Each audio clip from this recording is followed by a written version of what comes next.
నీవు నేర్పిన విద్యయే నీరజాక్ష అన్నటువంటి తరహాలో ఉన్నది ప్రస్తుతం వ్యవహారాలకు సంబంధించి ఒక్కొక్కటి కనబడుతున్నది. కేజీబీ ఏం చేస్తుంటుంది, మన ఎవరైతే లాల్ బహదూర్ శాస్త్రిని ఆ దేశంలోనే కేజీబీ సిఐఏ కలిసి చంపిని అన్నటువంటిది లెక్క. ప్రపంచంలో ఎక్కడున్నా తమకి భవిష్యత్తులో ఇబ్బంది అనుకున్న వాళ్ళని చంపేయడం, అమెరికా వాళ్ళకి రష్యా వాళ్ళకి కొట్టిన పిండి, సిఐఏ వాళ్ళకి ఇటు కేజీబీ వాళ్ళకి. కానీ ఇప్పుడు అదే ఏకుమేకై ఎదురు తిరుగుతోంది.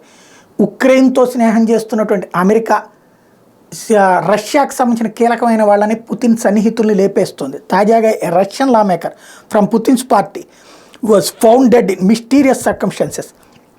Vladimir Yegorov died after falling from the third floor of his house, reported TASS.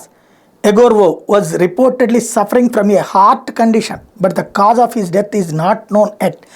Egorov reportedly faced a corruption scandal in 2016, but was not convicted. 2016లో అవినీతి కేసులో అరెస్ట్ అయితే కాలేదు, కేసు అయితే నమోదైంది.